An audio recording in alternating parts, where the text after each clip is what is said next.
What's happening? Today we're going to be getting the new headers put on the truck, and then tomorrow we'll load it up and take it down to get the flanges welded on, and then made it up to the existing exhaust. So we're going to pull those old ones. Look at popping wheelies.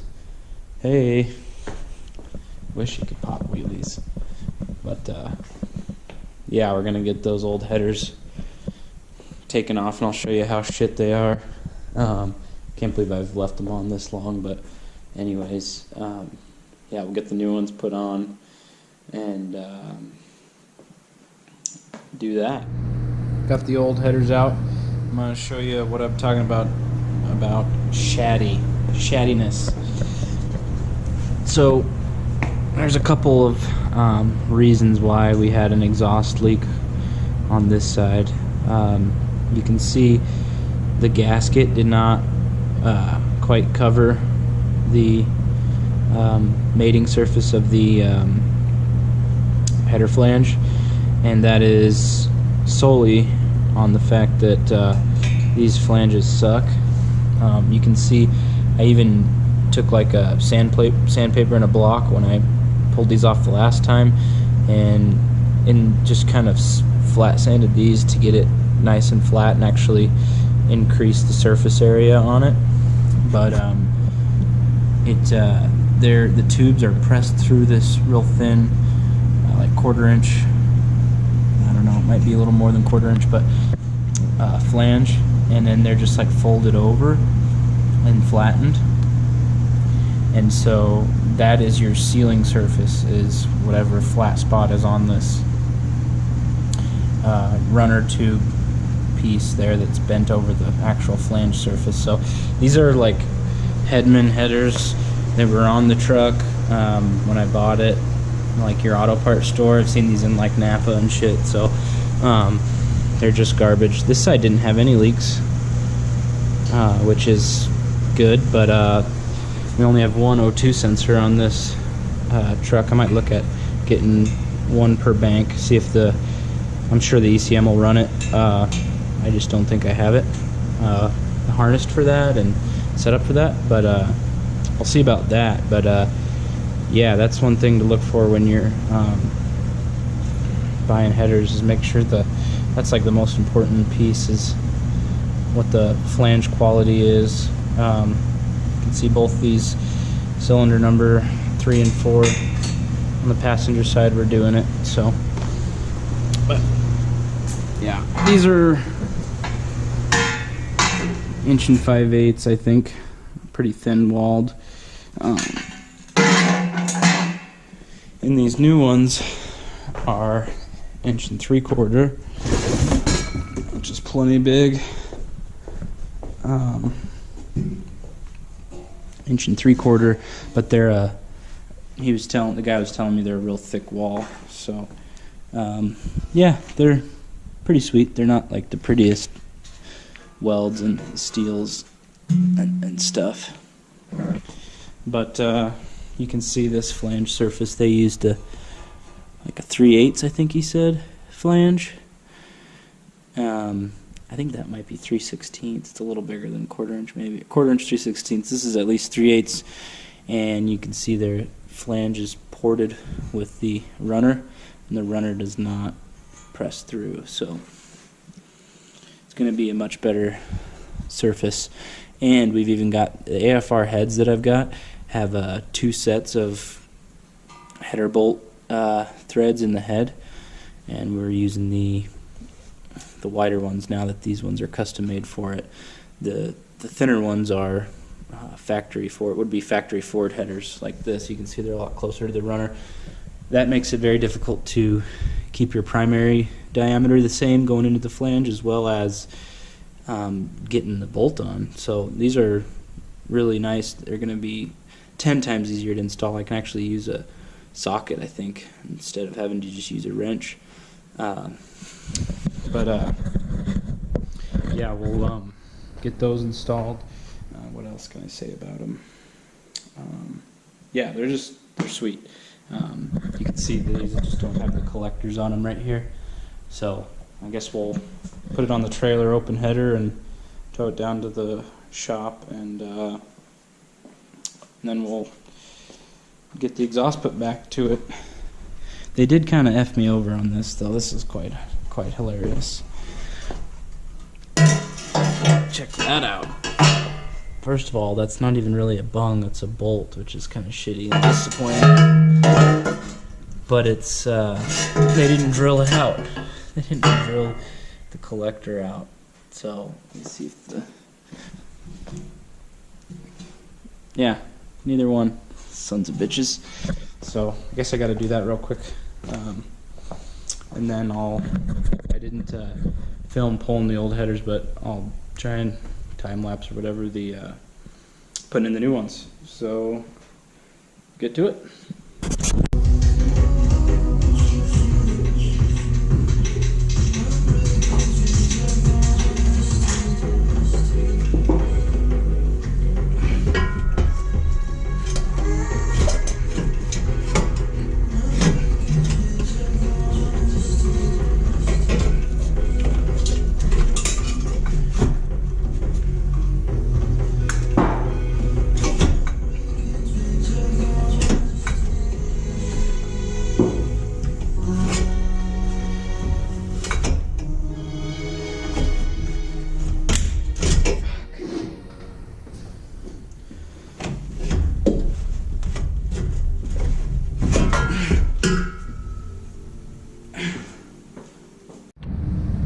Down here into the truck, boys, and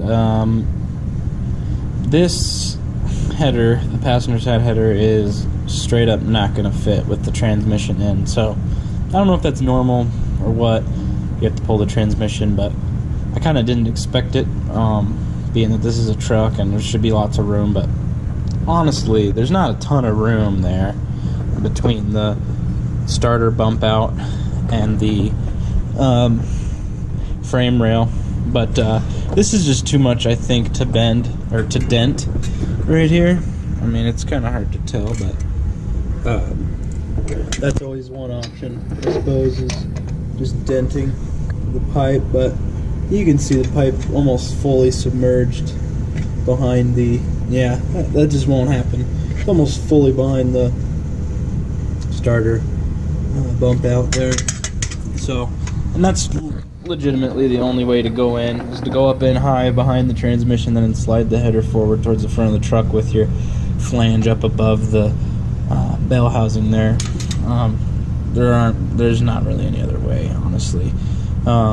So pretty confident that the transmission's just got to come out. So I guess that's what we'll do. But definitely had to cancel my appointment. There was no way I was getting that done in one night after work, so postpone the exhaust shop appointment.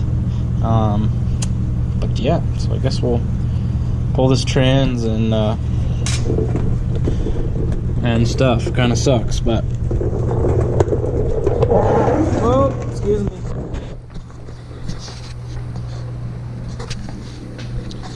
We got the flanges all cleaned up and what have yous, but yeah, as much room as this truck has, that's a bummer. Small block in a truck, lots of room. Look at this thing is girthy. I mean, 85 mil. God damn. Yeah. Alright, get to pull on the transmission, I guess, now. Frig sakes. Alright, boys. We got one header in. Just temporary for these purposes. 2 bolts onto her.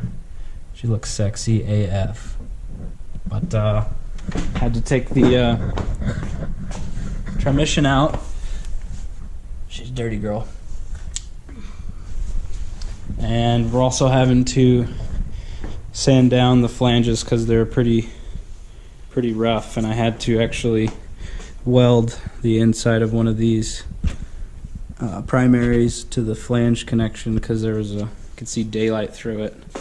I went through and checked all the rest, but it's a little disappointing. So we're gonna try sanding it with the electric sander. See how she chooches.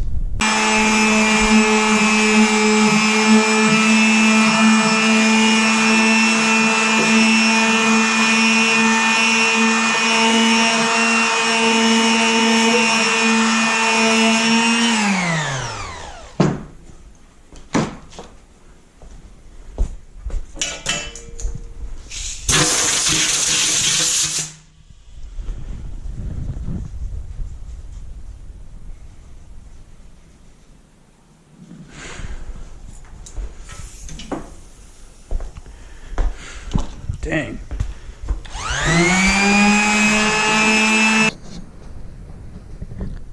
Oh yeah, boys. Look, can you tell? Look at that. Look onto it. Even got a nice little texture onto it. But there's still little high and low spots right there where it kind of bevels into the primary, but for the most part we got the big etching off and the high and low spots are minimal. So just gonna clean that up with some brake clean and stab it on there. Alrighty, ladies and gents, we got both headers bolted in. There's some concern on starter fitment and transmission. Transmission actually is not too concerned, the starter mainly, but this side went in without easily with the transmission out. They look freaking sexy in there, these big old tubes. The way that one loops around, just mint. But yeah, the frame clearance is good. At the closest, maybe an inch. Well, underneath here is a little bit, about a 3/8 inch. So as long as the motor doesn't move around too much, we'll be good on that. It does move a little bit, but I'm gonna take you down below, and I'll show you where we're my concerns are. Grab my light.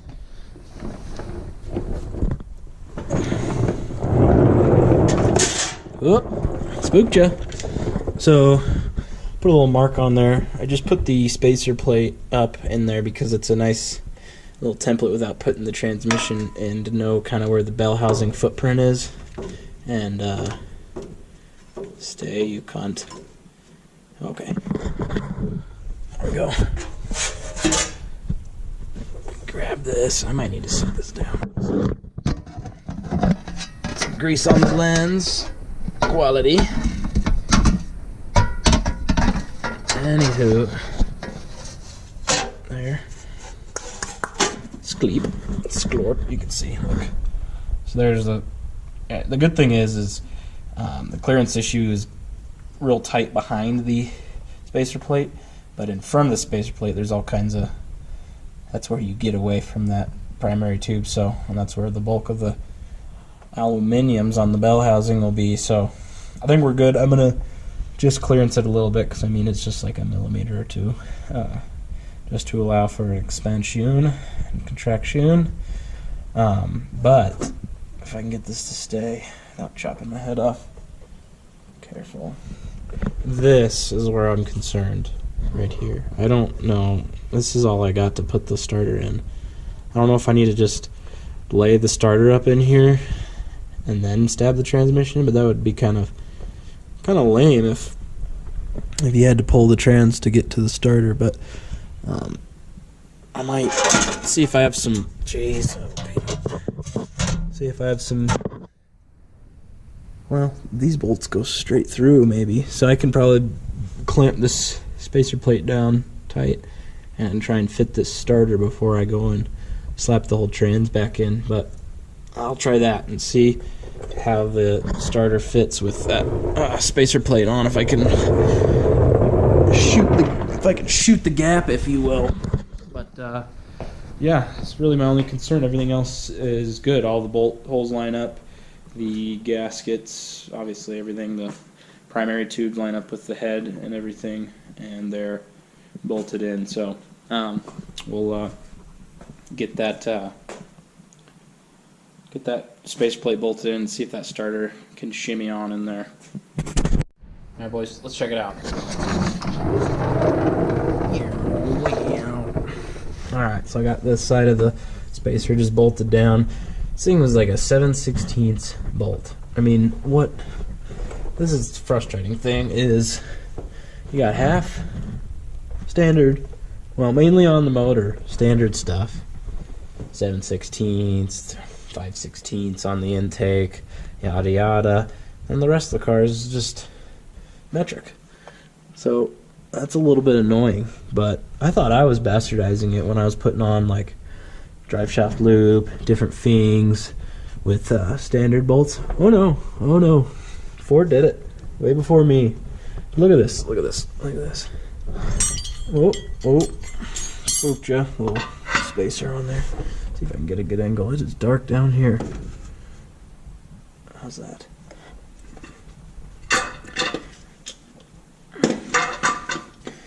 Got the old Power Max Plus from Power Master. Hey. Factory starter was heat soaking. Sorry for the filming. This is just tight, but look at this. Look onto it. I gotta see if I can get a better grip.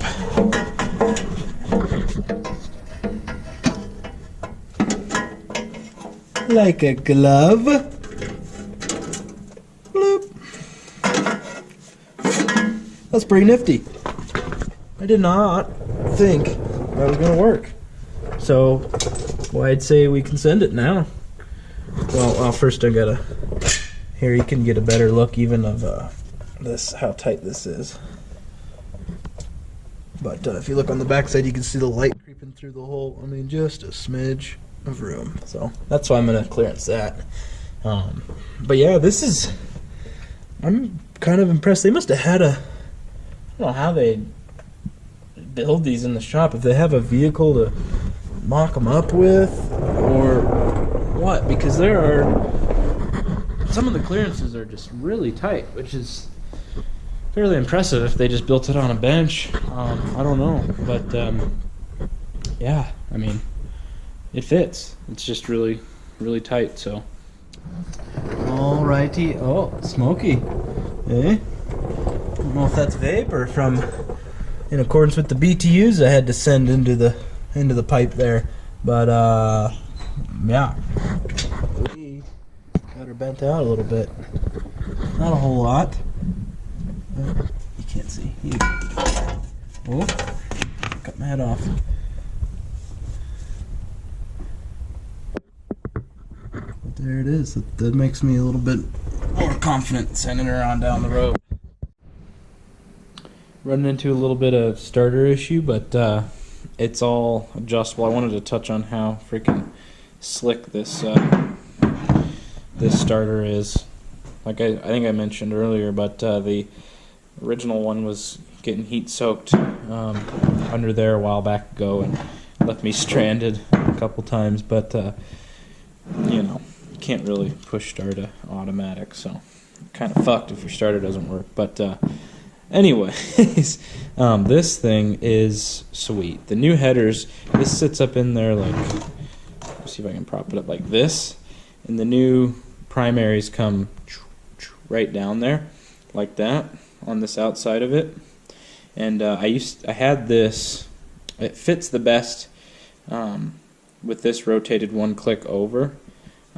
That's the real slick part about this starter is, you see there, the actual, there's like a case section here, and then a flange bit right here that's adjustable in, looks like 4 or 5 different positions. Or no, way more than that, sorry. I don't know what I was thinking, but anyways, you can rotate it 360 degrees in a few different positions there. So I rotated it inwards toward the block a little more because with these primaries coming down like this, I could not get to this with a wrench anymore.